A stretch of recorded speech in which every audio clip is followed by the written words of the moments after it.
halo, apa kabar? Semoga selalu dalam keadaan sehat walafiat, tetap semangat. Kembali berjumpa dengan saya, Hetzman Arif, dan Bung Rocky Gerung dari Rocky Gerung Official Forum News Network. Bung Rocky kendati menyatakan pemerintahnya adalah penerus pemerintahan Jokowi, tapi makin terlihat ya, kebijakan Presiden Prabowo itu mulai mengambil jalan yang berbeda. Ya, kalau tidak mau kita sebut bertentangan dengan kebijakan di era pemerintahan Jokowi dalam soal kebijakan dunia perburuan ini ya, dan soal tenaga asing ini. Itu khususnya dalam Undang-Undang Ciptaker gitu. Prabowo itu menyatakan menerima semua putusan Mahkamah Konstitusi yang membatalkan dan mengubah pasal-pasal yang menyangkut upah buruh dan juga tenaga kerja asing. Jokowi itu waktu kita ingat ketika Mahkamah Konstitusi memutuskan bahwa Undang-Undang Ciptaker itu inkonstitusional, bersyarat selama 2 tahun, alih-alih kemudian merevisi dan memperbaikinya, tapi malah menerbitkan Perpu. Jadi kan ini beda jauh, Bung Rocky. Iya betul, publik akhirnya mulai melihat semacam sebut aja perselisihan politik antara Prabowo dan Pak Presiden Prabowo dan mantan Presiden Jokowi. Artinya kita uji di dalam kebijakan akhir-akhir ini terlihat bahwa Prabowo ingin memberi sinyal bahwa tidak semua hal yang dia janjikan untuk dia lanjutkan di era hari ini, melanjutkan era kebijakan Pak Jokowi, terutama di bidang hukum. Mulai terlihat bahwa Prabowo mengambil langkah yang agak kontroversial, yaitu dengan berbeda atau bahkan berselisih pendapat secara kebijakan dengan kebijakan hukum Presiden Jokowi. Yang paling utama tentu adalah soal Undang-Undang Omnibus Law yang jadi battlefield, jadi tempat pertengkaran politik panjang di setahun 2 tahun yang lalu tuh. Dan hari ini ada kebahagiaan bagi kalangan buruh karena undang-undang itu akhirnya dibatalkan, perpunya dibatalkan itu, dan pendapat umum mulai melihat kejernihan bahwa yang diinginkan oleh Prabowo, yaitu undang-undang itu tidak boleh menghalangi hak rakyat untuk dapat kehidupan yang layak, itu dibuktikan minimal hari ini oleh pembatalan undang-undang atau perpu yang diajukan oleh Presiden Jokowi ketika terjadi keributan soal Omnibus Law itu kan. Pada waktu itu undang-undang itu dinyatakan bermasalah oleh Mahkamah Konstitusi, lalu Jokowi ambil langkah bypass, oke, keluarin perpu aja. Sekarang perpunya digugat dan perpu itu dinyatakan juga sebagai keliru. Jadi buruh dimenangkan dalam soal itu. Tentu ini semacam legitimasi awal buat Prabowo bahwa dia mampu untuk mengatakan saya berbeda dalam kebijakan undang-undang Omnibus Law itu. Dengan kata lain, dia lebih peduli pada buruh ketimbang pada pengusaha, kan itu intinya kan. Jadi membatalkan ide dasar dari undang-undang Omnibus Law itu, terutama dalam sektor perburuhan, itu menunjukkan Prabowo punya distinctive karakter dengan pemerintahan Jokowi sebelumnya yang kelihatannya pro oligarki. Jadi dari segi itu cukup kita untuk ambil kesimpulan bahwa mulai ada perbedaan cara pandang dalam soal hukum yang berakibat pada penghindaran hak buruh dalam Omnibus Law antara kebijakan Prabowo dan kebijakan Jokowi. Jadi mulai terbaca distingsi itu dalam soal kebijakan, terutama kebijakan hukum. Masih dalam soal itu, tapi itu menunjukkan bahwa peta perselisihan itu bisa berlanjut. Soal judul ini juga sangat terlihat bahwa Prabowo mengambil kebijakan yang juga berbeda dengan Jokowi. Ini Prabowo secara tegas meminta agar judul ini diberantas gitu, dan kita lihat mengizinkan kantor Komdigi, Kementerian Komdigi itu dalam tanda petik diacak-acak polisi ya. Publik khususnya netizen kemudian mulai mengendus adanya kaitannya antara mantan Menkominfo Budi Ari yang juga Ketua Umum Projo dengan judul itu, karena dari 16 orang yang ditangkap itu beberapa diantaranya ada kaitannya bahkan dikenal sebagai orang dekat dari Budi Ari. Juga dalam soal judi online ini yang dipahami dengan sempurna oleh mata netizen bahwa judi online ini terkait dengan kepentingan dana-dana politik di masa lalu itu, dan sinyal bahwa juga Menteri Informasi pada waktu itu, Saudara Budi Ari, itu akan dipanggil polisi, itu makin keras, makin kuat. Itu artinya kita bisa lakukan semacam hipotesis bahwa Prabowo menginginkan soal ini digelar. Itu artinya sang menteri pasti akan dipanggil oleh kejaksaan atau oleh KPK. Tetapi yang lebih penting adalah memahami bahwa kepentingan Jokowi yang disalurkan melalui menteri-menteri dia yang ada di dalam kabinet Pak Prabowo mulai dipersoalkan kejahatan di masa lalu tuh. Kan tetap judi online ini adalah perintah presiden bahwa harus dibongkar judi online ini, dan itu menyangkut siapa yang di awal diduga memberi fasilitas untuk berlangsungnya judi online ini. Jadi kalau kepolisian kemudian menangkap tokoh-tokoh yang punya kaitan langsung atau tidak langsung dengan Menteri Budi Ari ini, itu artinya Presiden Prabowo mengizinkan atau tidak memberi perlindungan pada tokoh-tokoh di belakang judi online ini kan. Dan itu juga terkait dengan kepentingan Jokowi. Tentu Jokowi tetap melihat potensi dari Budi Ari ini sebagai ketua projo untuk menyelamatkan dinastinya melalui pembentukan partai politik yang digadang-gadang oleh Jokowi. Kan tetap Pak Jokowi merasa dia hanya punya faktor di dalam kekuasaan kalau dia punya peralatan di dalam politik, yaitu partai. Dan belajar dari Ibu Mega yang masih punya partai, juga Pak SBY yang juga masih punya partai, Jokowi tentu iri kalau dia tidak punya partai, padahal dia tetap ingin jadikan partai itu sebagai alat untuk menyeberangkan Gibran ke 2029. Jadi sekali lagi soal-soal yang tadi kita bahas menyangkut penegakan hukum, kelihatannya Prabowo akan atau bukan kelihatan, mulai terlihat bukti bahwa Prabowo akan berselisih dengan Jokowi. Gitu. Yang soal judi online pasti Jokowi akhirnya mungkin menganggap ya daripada jadi kontroversi nanti sepanjang pemerintahan Prabowo nanti lebih baik dia setuju aja bahwa menteri yang dia sponsor itu, Menteri Informasi yang sekarang Menteri Koperasi itu, mulai dibiarkan untuk diperiksa oleh aparat penegak hukum.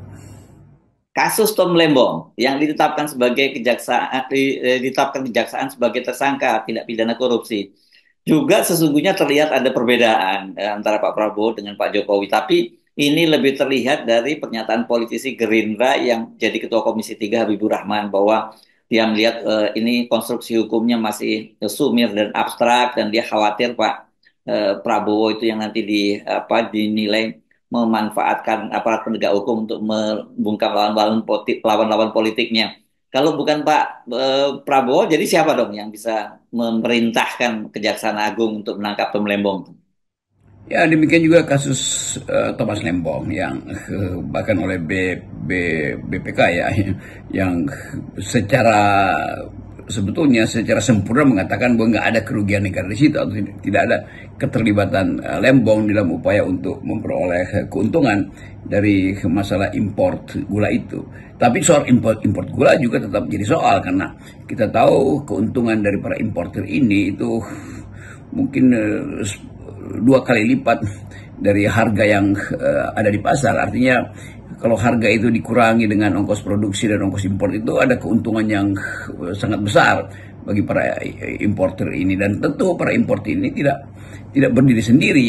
Ada kebijakan negara yang membackup mereka lewat partai politik yang mungkin ingin ambil upah atau ingin ambil rente dari import gula ini. Lalu saudara Thomas Lembong itu tidak berkutik karena tekanan politik, tapi kemudian dibuka itu sebagai kesalahan kebijakan, lalu Lembong itu ditahan, dan pada akhirnya tekanan publik juga, netizen menganggap bahwa ya ini adalah balas dendam Jokowi. Tapi kemudian BPK yang lebih telak mengatakan secara diperiksa prosedur administrasinya itu tidak ada yang uang yang masuk pada Lembong, kan itu intinya tuh. Tapi sekaligus kita mau terangkan bahwa kasus-kasus macam ini akan banyak dan akan dijadikan ujian oleh Jokowi untuk menakar apakah kemampuan dia untuk memenjarakan orang itu masih berefek apa tidak kan. Sementara Gerindra sendiri sudah punya semacam standing statement bahwa Lembong ini itu sumir tuntutannya itu, dan jaksa memang tidak bisa menentukan secara jelas apa yang menjadi dasar penangkapan Lembong. Jadi Kejaksaan Agung juga mungkin hanya mau cari sensasi itu dan atau berupaya justru untuk mengatakan oke, kami bisa tangkap seseorang yang pada akhirnya akan dikeluarkan karena memang nggak ada datanya kan, nggak ada buktinya kan. Jadi Kejaksaan Agung hanya ingin dapat sensasinya aja tuh, tapi dia tahu bahwa substansinya dia nggak punya. Karena itu dia tahu bahwa Lembong ini satu waktu juga akan atau melalui prosedur pra peradilan dia akan dibebaskan dan tidak ada delik di situ tuh. Jadi tetap terlihat bahwa kasus-kasus hukum ini akan mengemuka sebagai sekedar upacara politik bagi kejaksaan. Mungkin yang penting kita udah perlihatkan bahwa kita bisa mempersoalkan atau menangkap seseorang, karena itu harus dijadikan alasan pembuktian bahwa Kejaksaan Agung itu mengikuti perintah presiden, yaitu semua kasus hukum itu harus dibuka. Nah, ini sebetulnya ujian baru bagi sistem hukum kita, bahwa pada akhirnya kita mesti kembali pada prinsip bahwa politik tidak boleh hadir di dalam prosedur pemeriksaan hukum pada seseorang. Dengan berbagai poin tadi, beberapa poin maksud saya, ya saya kira kita dengan mudah bisa membaca bahwa Prabowo itu mengambil arah kebijakan yang berbeda dengan Jokowi, bahkan sangat berbeda. Kita tinggal tunggu bagaimana akhirnya Pak Prabowo itu menuntaskan semuanya itu, karena kita tahu banyak sekali anggota kabinet maupun kalangan penegak hukum yang masih terafiliasi dan dalam pengendalian Jokowi. Jadi tarik menariknya kencang. Atau kita mulai membaca apakah ini strategi Pak Prabowo itu menarik rambut, tapi tepungnya itu nggak berantakan gitu.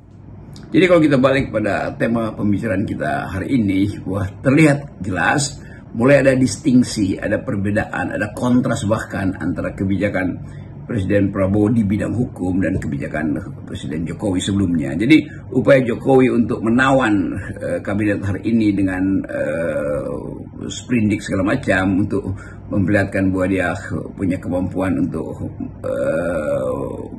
mengakses kekuasaannya Prabowo mulai terlihat batal atau gagal atau berkurang sebetulnya. Dan sebaliknya mulai diperlihatkan semacam otonomi dari pemerintahan sekarang untuk tidak sekedar didikte oleh kekuasaan Presiden Jokowi. Walaupun kita tahu bahwa Jokowi masih punya banyak perangkat, terutama oligarki yang menginginkan supaya kementerian atau menteri-menteri strategis di kabinet Pak Prabowo tetap dalam kendali oligarki, terutama sektor-sektor yang menguntungkan secara instan, yaitu import komoditas. Itu kan dasarnya, dan kita tahu bahwa import kita sangat besar dalam nilai dan dalam jenis-jenis import itu, terutama kebutuhan pokok. Dan kalau oligarki ngambek misalnya, itu bisa berantakan negeri ini karena mereka yang menguasai jaringan import dan distribusi kebutuhan pokok kita. Tapi itu juga jadi ukuran untuk melihat sebetulnya kekuatan oligarki itu ada di mana tuh. Ada pada kekompakan mereka untuk mengancam stabilitas politik melalui pengendalian distribusi ini. Kan artinya kalau importnya dihentikan misalnya, bahwa negara akan goncang, kan sebetulnya itu juga real sekali. Dan saya kira pemerintahan Prabowo harus mengerti bahwa ancaman itu atau potensi perselisihan antara kabinet yang sekarang atau kekuasaan sekarang dengan oligarki yang tetap menginginkan akses untuk mengendalikan sektor-sektor strategis, terutama yang berhubungan dengan kebutuhan pokok, pangan terutama, dan energi. Apakah kapasitas mereka untuk memaksakan regulasi baru atau meneruskan kontrak-kontrak baru itu juga akan jadi penanda bahwa Jokowi melalui oligarki masih bisa mengendalikan Presiden Prabowo. Itu pertanyaan akademis kita. Tetapi sebelum kita masuk lebih jauh pada semacam dugaan-dugaan berlanjutnya pengendalian ekonomi oleh oligarki, kita tetap menganggap bahwa kekuatan oligarki ini tetap akan bercokol di situ, dan dia bercokol di situ justru karena cabang-cabang kekuasaan kabinet ini sebagian besar ada di tangan Jokowi, kan itu implikasinya tuh. Jadi kalau misalnya bisa dinyatakan mulai hari ini bahwa Presiden Prabowo memberi sinyal untuk seperti yang dia ucapkan di dalam pidato-pidato awal, bahwa oligarki itu justru merusak kehidupan ekonomi. Oligarki itu tidak memberi jalan pada keadilan rakyat, dan itu yang kita anggap sebagai akan dicicil misalnya upaya untuk menghalangi atau minimal membatasi aktivitas oligarki di bidang ekonomi. Kita lihat aja dalam 3 bulan atau 100 hari ke depan. Dan sementara kita menunggu itu, kita pastikan bahwa gerakan sosial, LSM, mahasiswa akan tetap menyorot hadirnya Pak Prabowo dalam perbandingan dengan kepentingan Jokowi. Atau kalau kita balik logikanya, kita akan lihat bagaimana masyarakat sipil, terutama netizen itu tetap menyorot potensi Jokowi untuk berselisih secara politik dengan pemerintahan yang baru. Kenapa? Karena tetap Jokowi menginginkan Gibran itu harus lolos sampai ke 2009. Sementara isu publik itu menghendaki Gibran untuk dipersoalkan status dia yang dianggap melanggar prinsip-prinsip etika, demokrasi, dan konstitusi. Salam akal sehat, Bung Rocky. Salam akal sehat.